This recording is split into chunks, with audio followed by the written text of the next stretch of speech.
Hello and welcome to Boundless Body Radio. I am your host, Casey Ruff, and I am joined today by my co-host, Bethany Ruff. Hello, hello. Welcome to the show. I'm really excited to introduce our guest. He has been a great friend of mine and somebody I would consider a mentor. This is Scott Myslinski from the Carnivore Cast podcast. Scott Myslinski hosts the Carnivore Cast, a podcast focused on the carnivore diet and lifestyle with practical advice from successful carnivores, citizen scientists, and top researchers answering your burning questions and meaty topics. Learn more at carnivorecast.com or look up Carnivore Cast on your favorite social media platform. Scott, welcome to the show. Thank you so much for having me, Casey. That was a great intro and really excited to chat with you and Bethany today. Well, like I said, you have been super helpful in helping me understand nutrition. You've been a wonderful resource to go to for questions. You've been very open with your time, and you are genuinely one of the most polite people I have ever not officially met. Wow, thank you. I don't know if I deserve all that, but I'll do my best to live up to it. All of that and more. We really appreciate your time today, and thank you for joining us. Okay. Yeah, of course. Thanks for having me on. Yeah, it's our pleasure. My first question, I'm just going to get right into it. If I don't eat vegetables, will I die? That's a great way to put it. The short answer is I don't think so. And I don't think we have sufficient evidence to believe that we will. And that's for a few reasons. One, a lot of the evidence, I'm trying to think about where to start. So one, all of our modern vegetables that we eat today weren't around 100 years ago. Most of them bred from a brassica root vegetable parent, and they've been genetically bred like the same way we have with dogs. We have all these dog breeds that didn't exist before, and we just basically used like mad science to create and genetics research to create all these different breeds of dogs. We did the same thing with vegetables. But they all came from one vegetable that was toxic to consume in its basic form, and didn't exist 100 years ago. So we lived for many years without the modern vegetables we have today.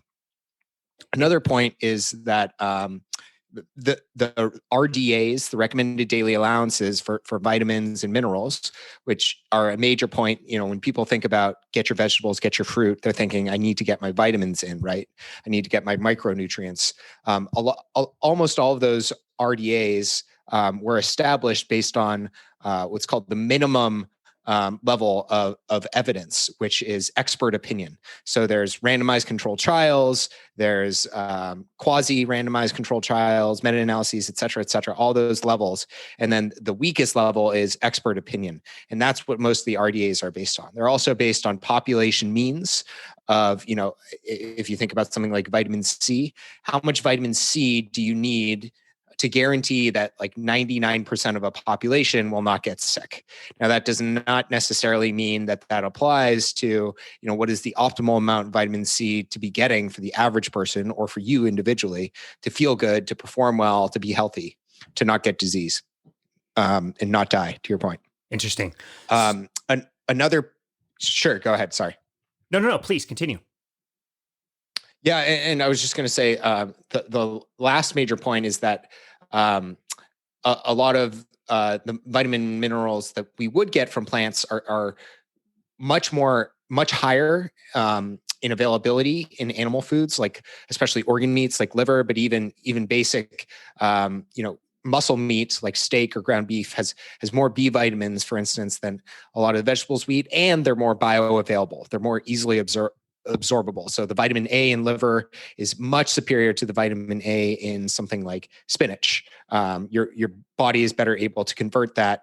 It's already in its usable form. So those are a few reasons why I don't think we necessarily need vegetables in our diets. Huh. Interesting. Thank you for settling that. Let's back up just a little bit. And can you define what the carnivore diet is? Yeah, absolutely. And this is probably controversial and different people would say different things. To me, a carnivore diet is eating mostly animal products, mostly meat. If you'd asked me a couple of years ago, I would say the carnivore diet is eating only animal products strictly.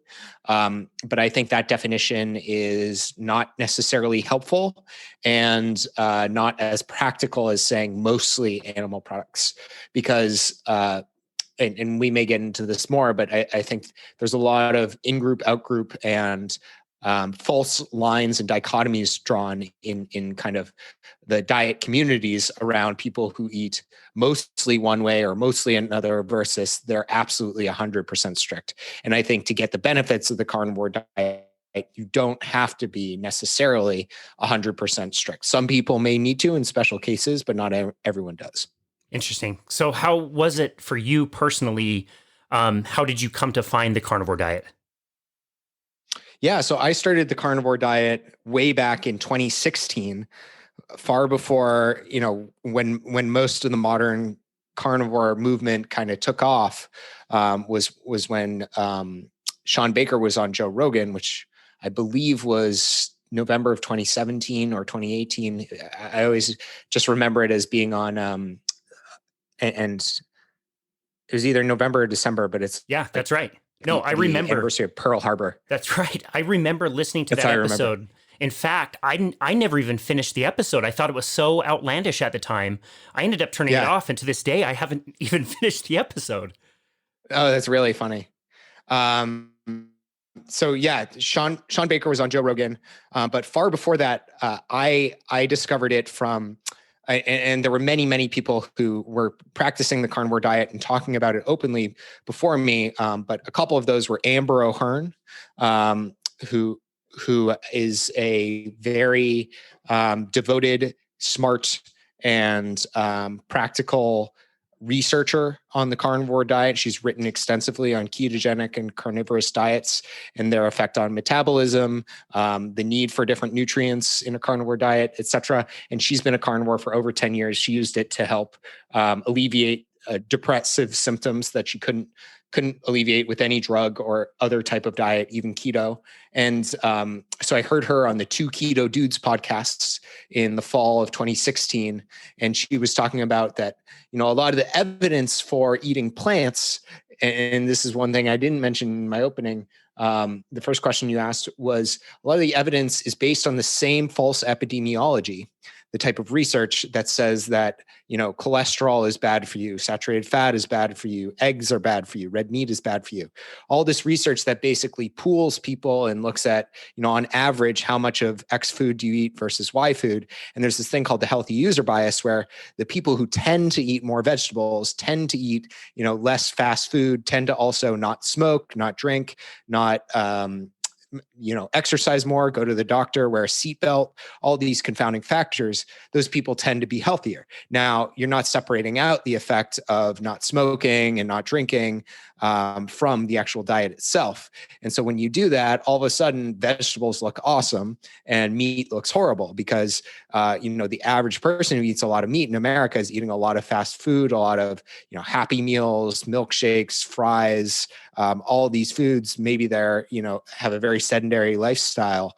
And so she talked about it on that podcast, how vegetables have been, unjustifiably held in this very high regard due to the same type of evidence that vilifies meat.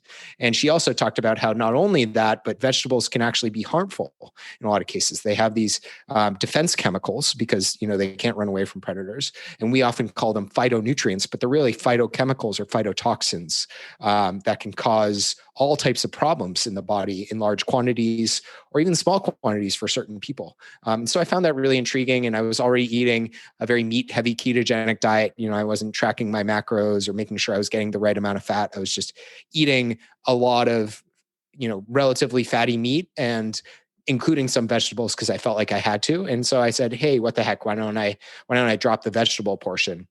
And the rest is history. I practiced a very strict carnivore diet for over 3 years until 2019. And then about a year ago, I started selectively reintroducing and trying other foods and seeing how I reacted to them and how it affected my health and performance and body composition. But yeah, that's been kind of my journey with it. I have a quick question for you. So with the vegetables, you were explaining at the beginning that they're not the most bioavailable form of the vitamins and minerals and nutrients that we need that we get from meat instead. How does the type of vegetable that the meat that we're consuming, how does that change? How is that affected? So if my cow is eating corn or soy versus entirely grass-fed, and what does it mean to be grass-fed versus grass-finished? Yeah, great questions. Thanks, Bethany. So there's a common perception that grass-fed is healthy. Grass-fed is healthier. And there's this kind of halo effect tied to grass-fed meat or even organic meat. Problem with these labels is often, people don't understand exactly what they mean. They're ill-defined and they're unregulated. So anyone can slap a grass-fed label on their meat, for instance. It's not really regulated or no one's confirming that meat is truly grass-fed. The other thing about grass-fed, yeah, I didn't know that. Yeah. So the other thing about grass-fed is it's all cows at least, and ruminants in general, animals that tend to eat grass that have a rumen. They're named after their digestive system. That would be like sheep, goats, and cows, and buffalo, bison. They tend to eat even when they're they're finished in a conventional feedlot and fed grain at the end of their life to fatten them up. They're still on grass for 80 to 90% of their life, and they're raised on grass. So they're technically grass-fed. They're just grain finished. So grass finished and grain finished is a better terminology to use. But still, all cattle is largely the same for most of their life, fed grass. To answer your question about the difference in nutrient availability between a grass-finished and a grain-finished cow, there's some science on it. It's not great. We know that in general, the nutrient availability is slightly better in a grass-finished, cow. But like people say, the omega-3 to omega-6 ratio of fatty acids is far superior in a grass-finished cow. The problem is that those differences on a ratio level are significant, but on a nominal level are really not. So what I mean by that is the amount of omega-6 fatty acids. Let's say you're trying to avoid omega-6 fatty acids and get more omega-3, which most people in kind of our space are trying to do. Our diets have gone from normal ratios of single digits omega-6 to omega-3 to now the average American, I think, eats something like 20 to 100 times the amount of omega-6 to omega-3. Let's say you're trying to get your ratio to improve. As soon as you eat one piece of bacon or one chicken or have one thing cooked in vegetable oil or seed oil, you are completely outdoing any difference you would have from eating even large quantities of grain finished meat versus grass finished meat. The difference is negligible as soon as you start including other foods. So if you're eating a diet of only 100% beef, then yes, it may make a small difference, but still the overall absolute difference in nutrient quality is rather nominal between these, and rather insignificant between grain finished and grass finished animals. Does that answer your question? Yeah, thank you so much. I would like to ask a few questions that I get pretty consistently with people when we mention this type of diet, this way of eating and living. What is the need of fiber? Why do we need fiber in the diet, or do we need fiber in the diet? Yeah, very interesting. So I would say in general, I would say there's a lot of evidence pointing to the fact that we probably don't need fiber in our diets.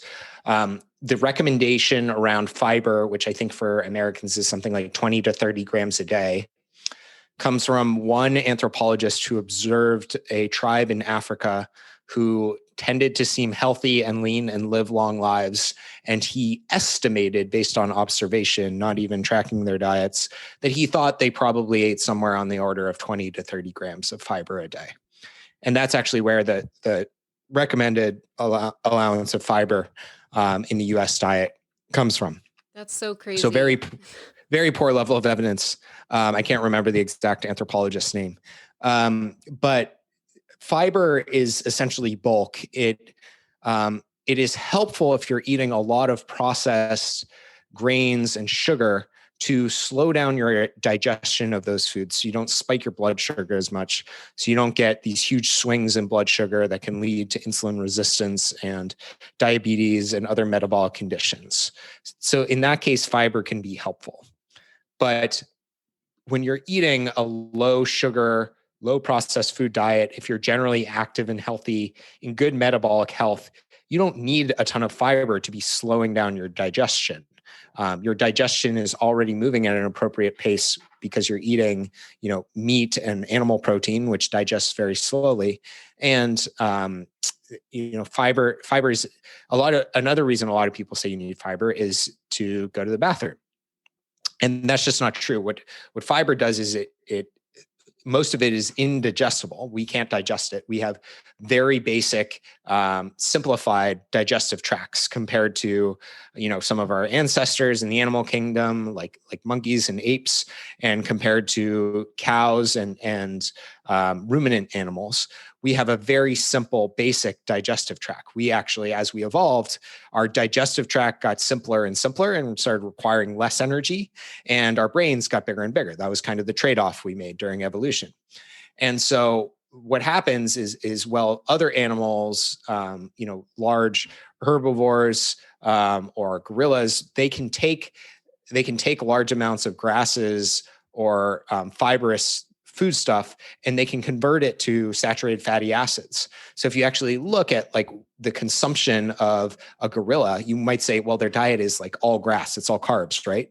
But actually they're able to produce their own saturated fat from breaking down fiber. And it's a process that happens in their gut. We kind of shot ourselves in the foot with that evolution-wise when we started using fire to cook our food, right? Yeah, that's a great point, Bethany. So most fiber we can't digest, which is another reason people like to eat a lot of it, because basically, your body doesn't have a way of storing it, so it all just comes out in your bathroom trips.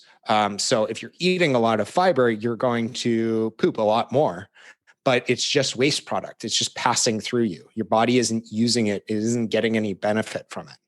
And when you look at another interesting piece of evidence, is there's this study on patients with IBS and irritable bowel syndrome and IBS-like symptoms. And they were separated into groups of 0, 20, 40, or 60 grams of fiber a day, I believe. And there was a direct correlation. The lower that they lowered their fiber, the fewer symptoms they had of IBS and the more relief they had. So their digestion improved. And you also have patients with, I forget the term, I believe it's a colostomy bag or ileostomy bag. Basically, they have to digest, their food comes out into this bag. And when you eliminate the fiber from their diet, the bag is clear. There's nothing that comes out. But when you have them eat a bunch of vegetables, it'll get all clogged up. And it's similar with Crohn's. Crohn's people, they have problems with their digestion. One of the first things that every Crohn's patient learns is I can't eat a lot of vegetables. I can't eat a lot of raw vegetables, especially because you have trouble digesting it. So the short answer is no, I don't think you need fiber. I don't think it's necessarily beneficial for all people. If you're eating a bunch of junk, it's probably better to have more fiber than not. But if you're eating an otherwise healthy diet, you don't need to go out of your way to get a ton of fiber. Wow. That's a great explanation. What about carbohydrates themselves? Are carbohydrates essential?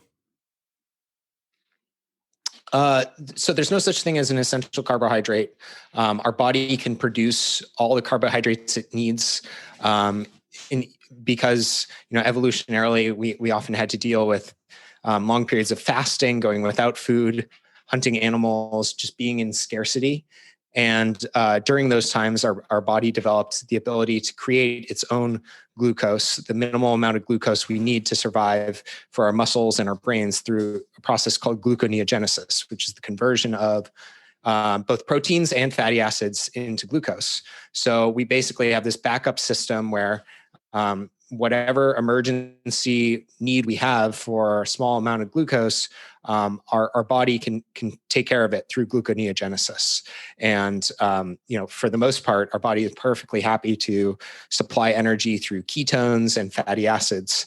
And carbohydrates are kind of just like a jet fuel. If you want to burn hot and fast and have a lot of quick energy to go into your muscles to perform athletic activities, carbohydrates have certain benefits, but they also come with certain downsides and costs. And, those include spiking your blood sugar, potentially contributing to insulin resistance. There's a lot of potential issues with carbohydrates. I don't think all carbohydrates are evil, and I don't think everyone should be zero carb or eliminate all carbs from their diet. But to answer your question directly, they are not essential. Do you find that versus fats and protein, we do have an essential need for it. They're building blocks. Gotcha. Do you have you noticed any differences between the carbohydrate demands of like a woman, for example, versus a man? Because obviously our hormones are cycling and changing quite a bit differently throughout the month. Yeah, this is a really interesting question. So I only have experience as a man myself. But I think what I've seen in the community and talking to people and working with clients and talking to doctors, there do seem to be instances where it seems like women especially can benefit from carbohydrates more than men. And men basically have more headroom to get away with having zero carbs for long periods of time. And I think this has to do with men just seem to have a generally higher tolerance for stacking stressors.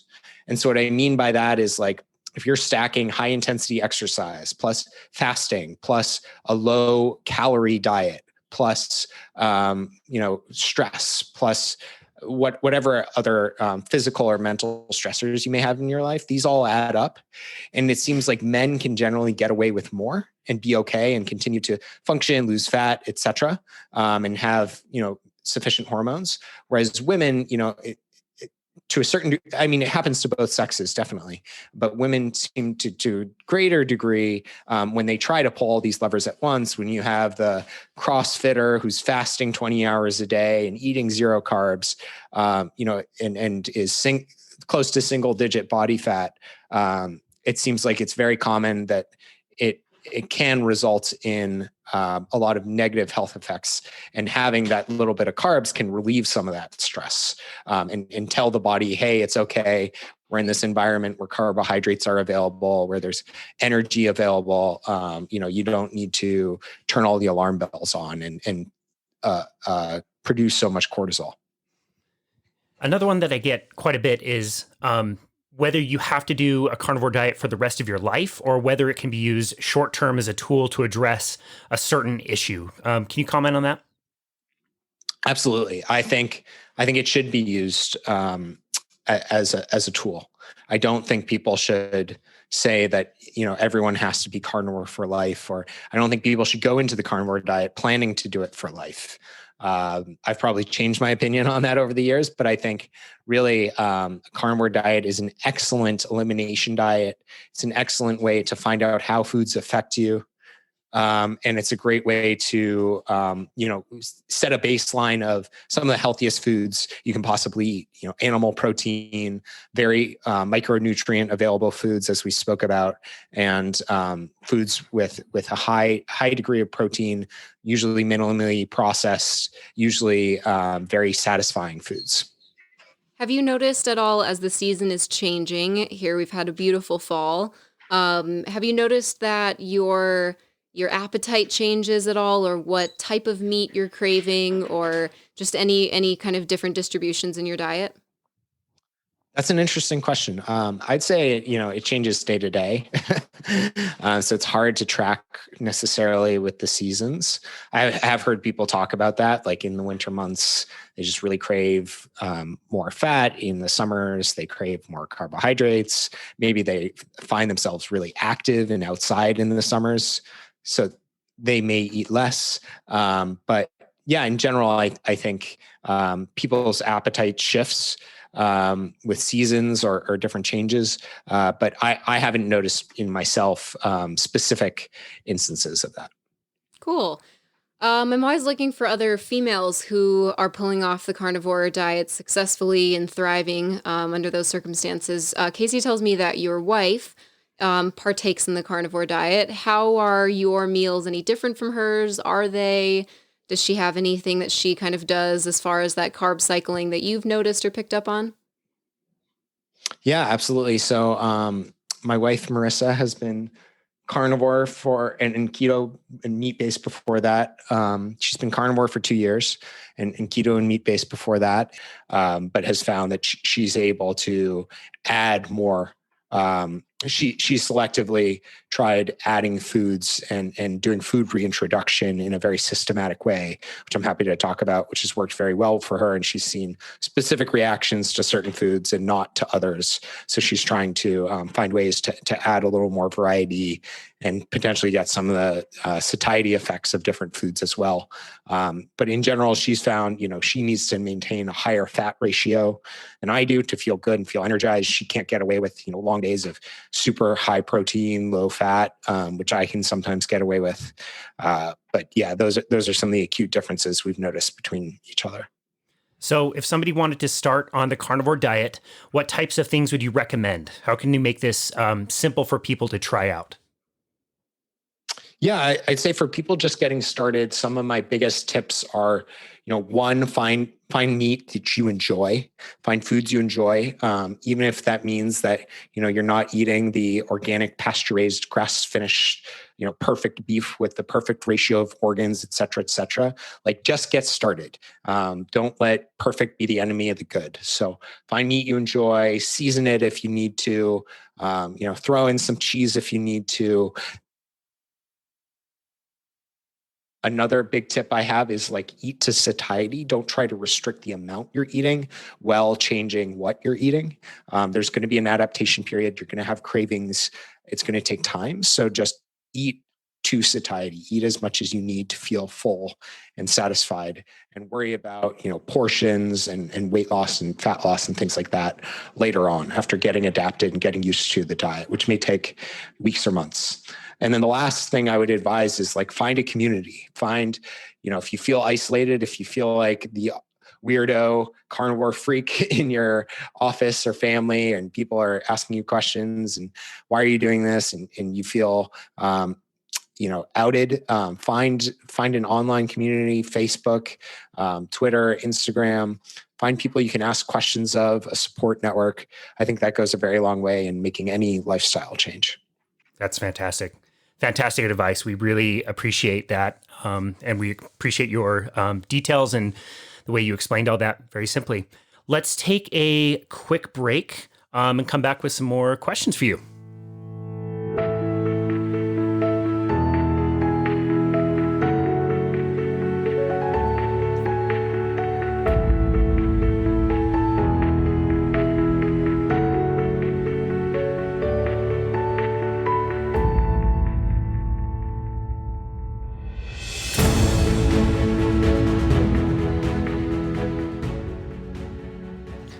Now, Scott, I understand that you have a background in cardiovascular exercise like rowing, but now you are doing much more strength training than you used to. Can you elaborate a little bit on that?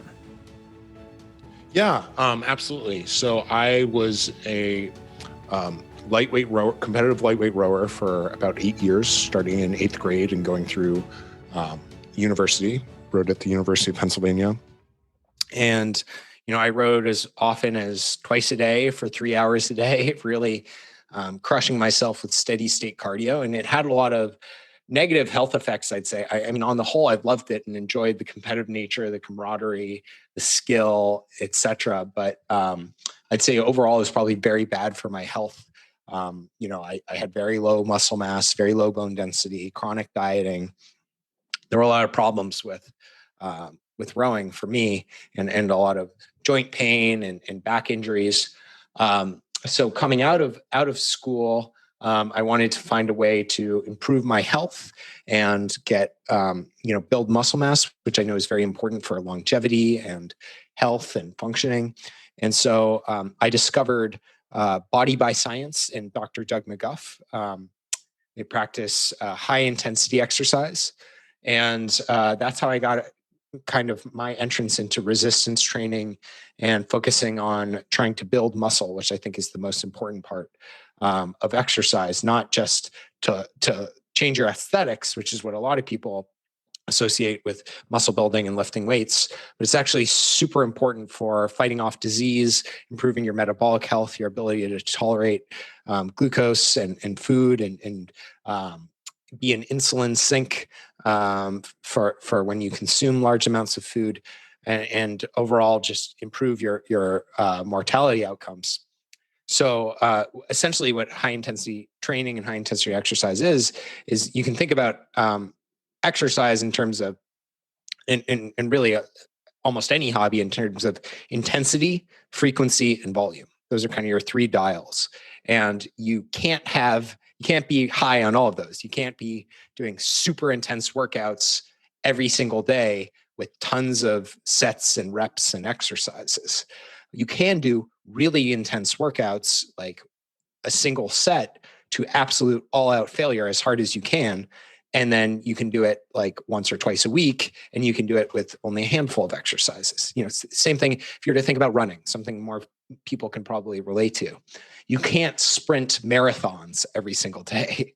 You can do short wind sprints a few days a week, or you can do a handful of wind sprints one day a week, or you can run more moderately several times a week, or you can run a marathon every so often. But you need to modulate frequency, intensity, and volume. And Body by Science and high intensity training is just focusing on the most efficient and safe way to train your muscles with a very high intensity and thus a very low frequency and volume to allow you to recover. And so that's what got me hooked on resistance training and exercise. And I trained in that style for probably 4 years, very strictly, both through machines and body weight and under expert guidance in some instances, and really enjoyed it. Did you find that there was a learning curve for your body to learn what failure was or learn what your max was? Or are you training by heart rate to know that you're there? How do you measure that? Oh yeah, absolutely. So, I mean, anyone can train to failure, but it definitely takes a certain experience and force of will and comfort with your body. So, a lot of people can probably most easily relate to it with something like a pull-up or a push-up. It's when you keep pushing. It's not just that your heart rate gets so high and you're huffing and puffing, but it's actually when your muscles give out. So think about pulling yourself up, and maybe you can do 2 pull-ups, and then on the third one you pull and pull and pull, and you get stuck. And you keep pulling, you keep trying for 3 seconds, and you're just stuck there.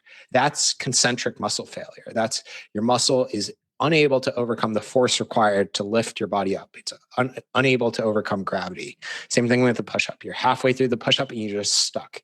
You keep pushing, you keep trying, and it doesn't matter how your heart rate is or how low it is.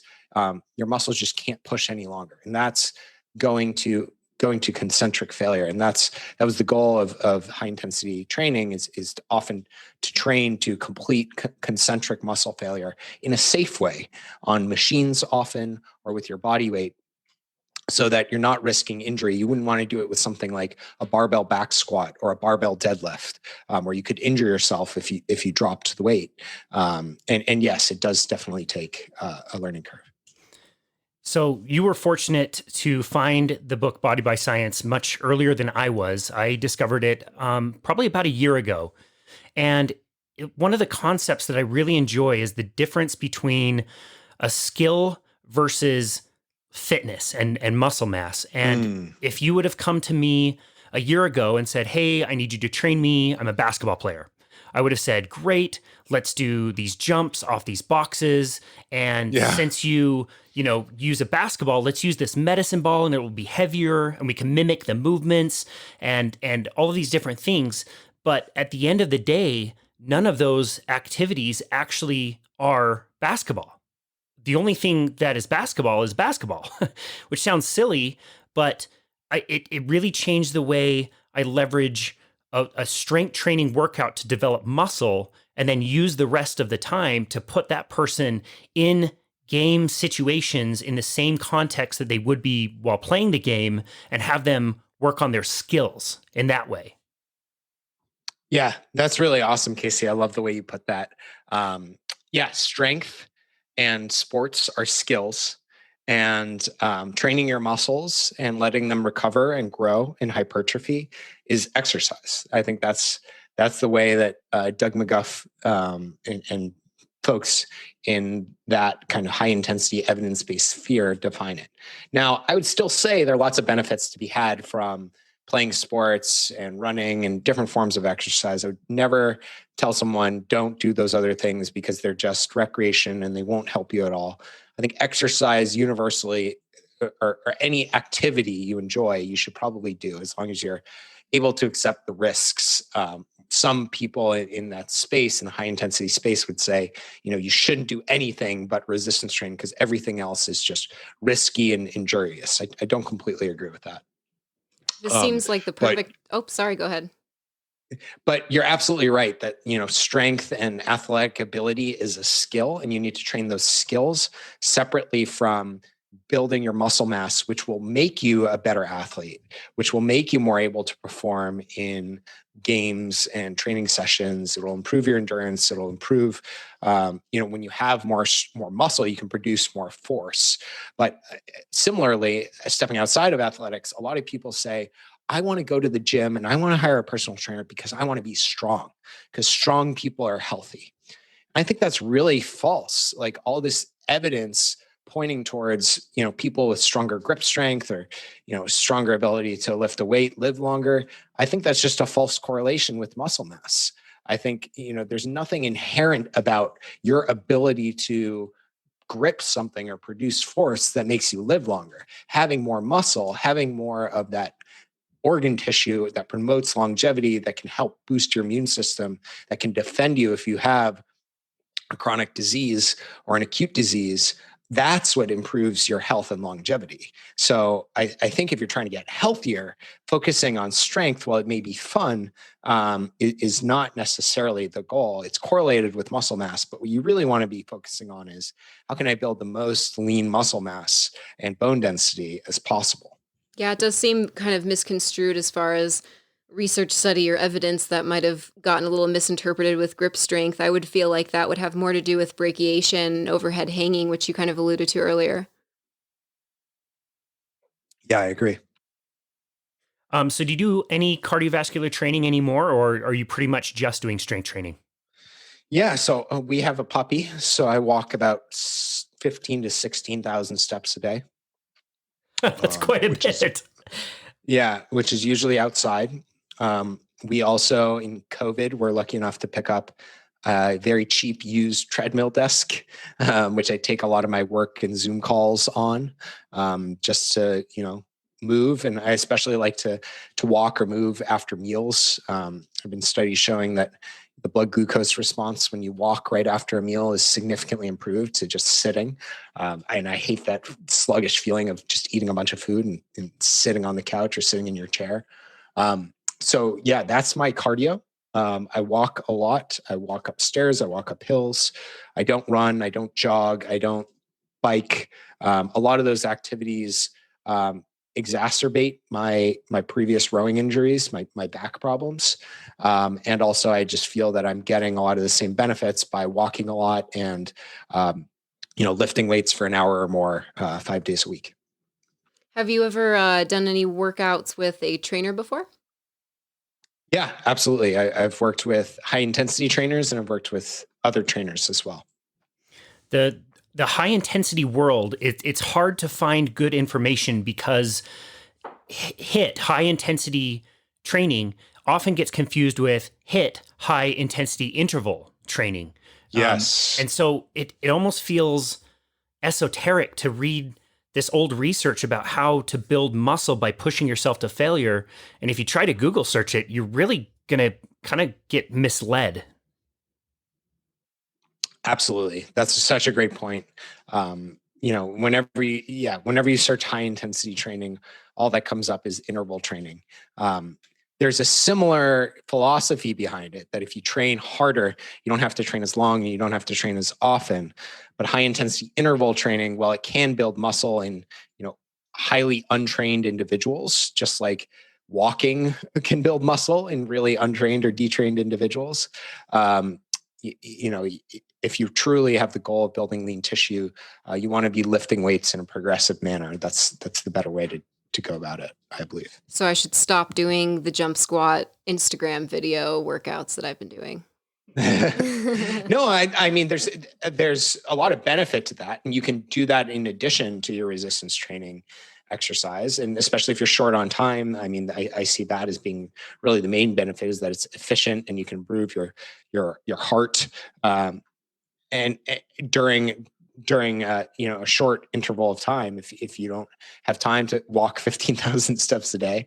But I think, it shouldn't be a substitute for proper resistance exercise. It seems like what you were saying, it would complement more of a ketogenic and carnivore diet if we were focusing a little bit more on the slow, just pushing yourself to absolute failure, opposed to having to do such crazy volume. It seems like if I were to do those workouts regularly, I know I would be a carb fiend. Yeah. I mean, I've done them both on carbs and without carbs.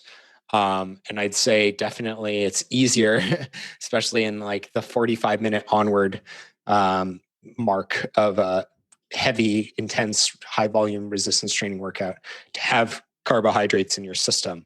But I've found in many folks like Danny Vega and others in the ketogenic space find they're able to still do these really hard weightlifting, high volume workouts, even without carbohydrates. So it can be done. Your body adapts.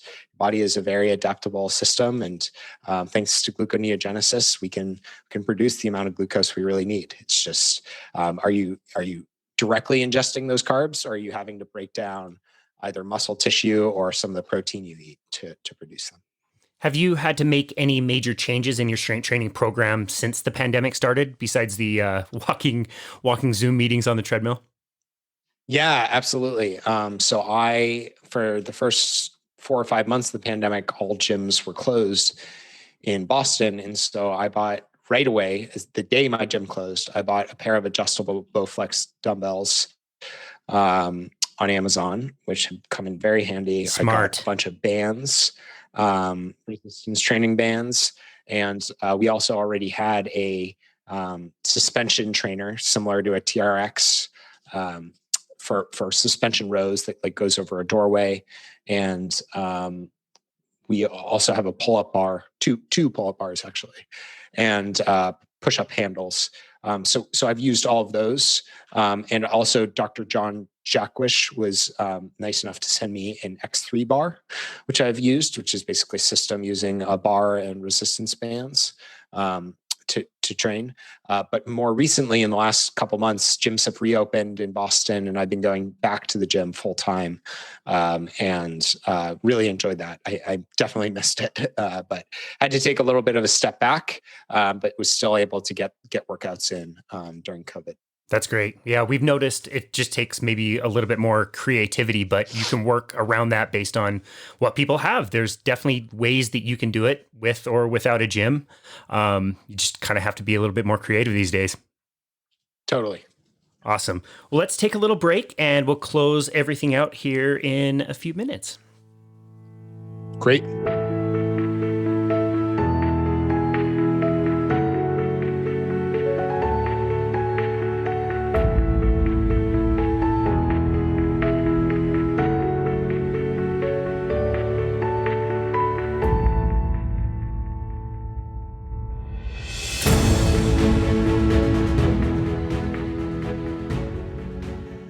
So there is no way you can bring up a puppy without having Bethany ask about the puppy. Let's get to the serious conversation here. Yes. I hear you have a new puppy. Tell me everything about it.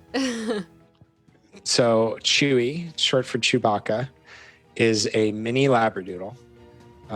She is 8 months old, and she is kind of an amber brownish color with white patches on her chest and her paws, and a little bit on her tail and the tip of her head.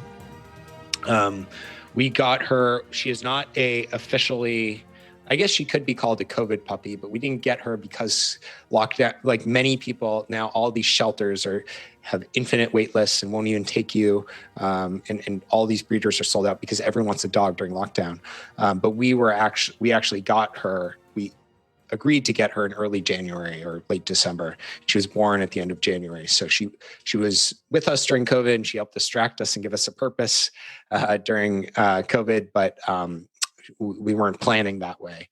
And yeah, she's great. She's trained very well. She's extremely healthy. People comment on the health of her fur and her energy and her personality all the time. And we attribute a lot of that to, the consistent training we've done with her just from home. We haven't been able to take her to any classes or trainers, but just using like Zach George, a famous YouTuber, and Susan Garrett, who's a famous agility dog trainer. She has some great content. And then we also feed her 100% raw. So we get raw dog food from a distributor here in Boston. And it's a mix of tripe and trachea and liver and kidney and bone and all that good stuff. And she absolutely loves it. She goes crazy for it. She won't eat kibble treats. She's too good for that. And we give her that. And we also feed her freeze-dried beef liver and heart and kidney as treats. That's amazing. It's a great diet for anybody. Yeah. Oh, that's awesome. Tell me a little bit about your podcast, how that came about, and why you felt so strongly that your message was one that you wanted to share and deliver to people. Yeah, so the podcast has been around for a little over 2 years, the Carnivore Cast.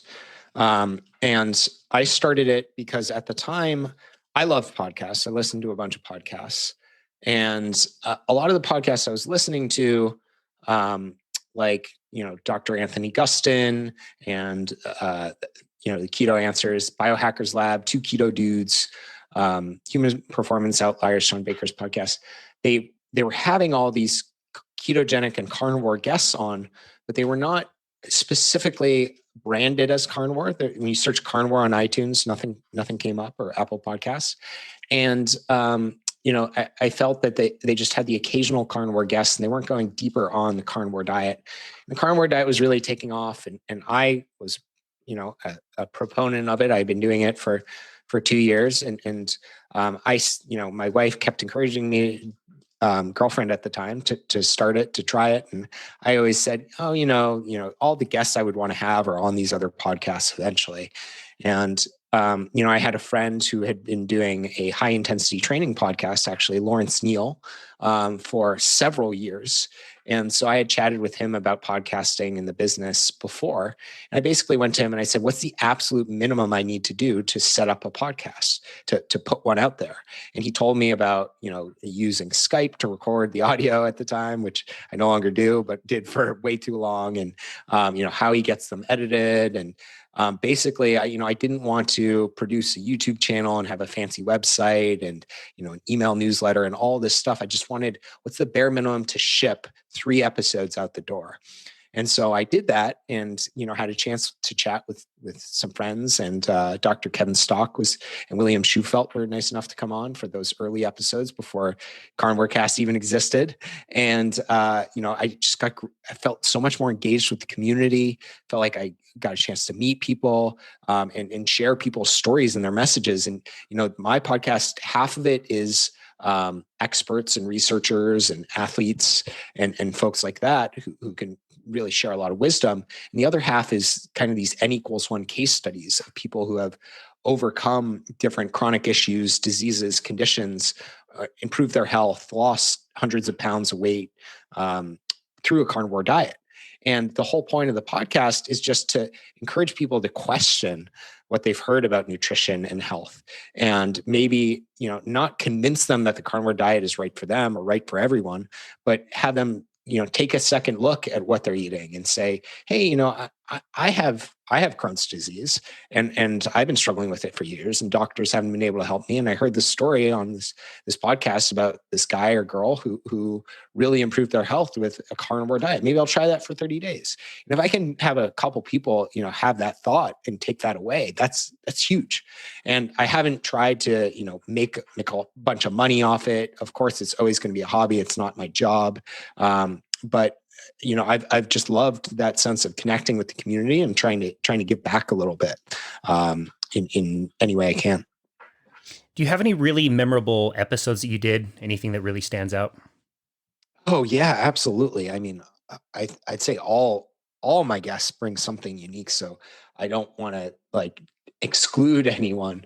But just off the top of my head, some of the most memorable ones for me are having guests on who had never been on a podcast before and were extremely nervous and, maybe even ducked out a couple times because they were so scared that they would fail and that they would fumble over their words and people wouldn't like it. And they end up being some of the most popular episodes. And Brett Lloyd, for instance, he overcame 30 years of major depression. He had tried every pharmaceutical you can imagine, every alternative treatment option, cognitive therapy, and the carnivore diet just completely got rid of his depression in this magic pill type of way. I don't think it's a magic pill, but for him it was. And now he's been on, every major podcast. He has his own podcast. He's helped a ton of people. He sends me messages that he gets from people saying that episode completely changed their life. And it's just this guy, in the South who had never been on a podcast before. He's on his third career, and now he's crushing it. He's all in on the health and improving yourself game. So episodes like that really move me. And it's just been a pleasure to be able to kind of showcase some of those people. That's incredible. Yeah. I mean, I've listened to your podcast obviously for a very long time, and I'm really impressed with not only the guests and their information, but I'm really impressed with the way you host the show.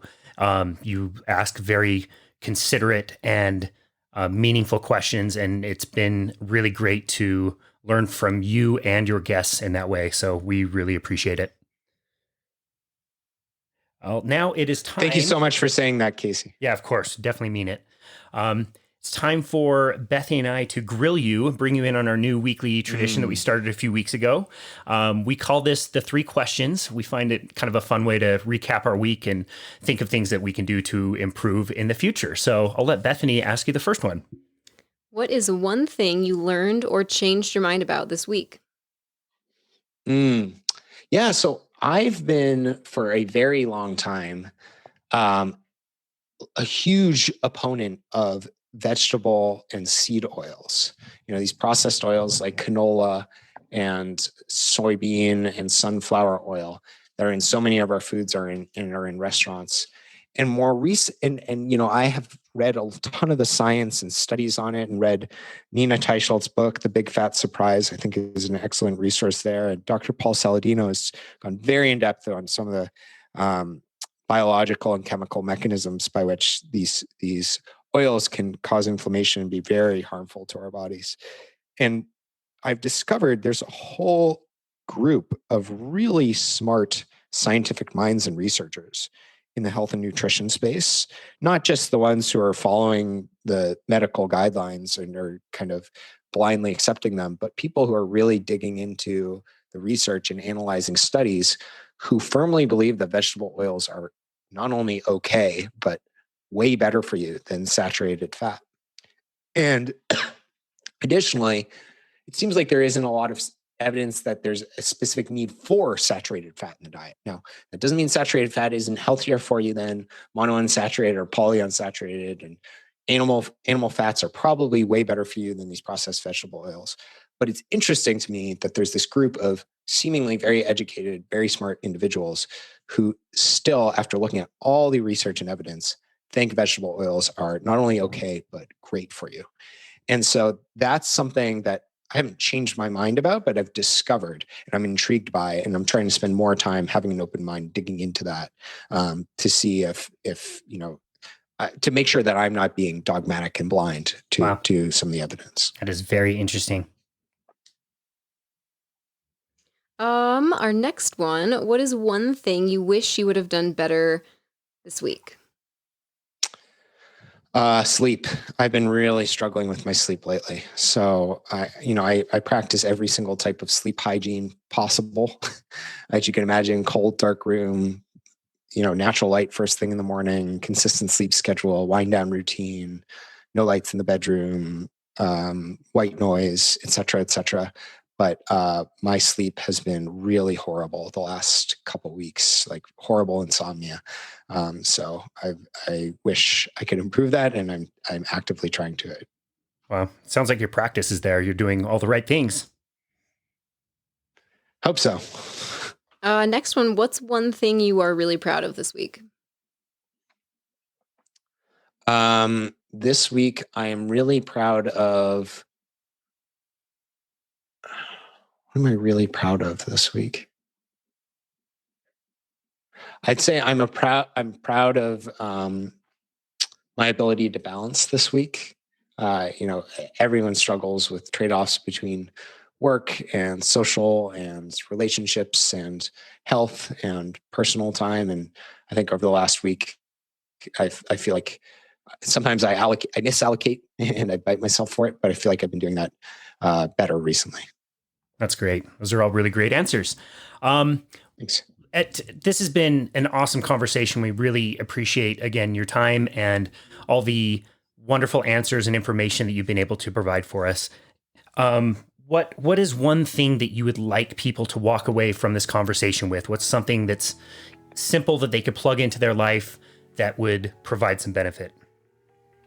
Yeah, I'd say like one, on the mental side, keep an open mind. Try to take what's valuable from whatever source you're hearing or listening to. Don't put your blinders on and only get information that confirms your biases. Be open to alternative explanations.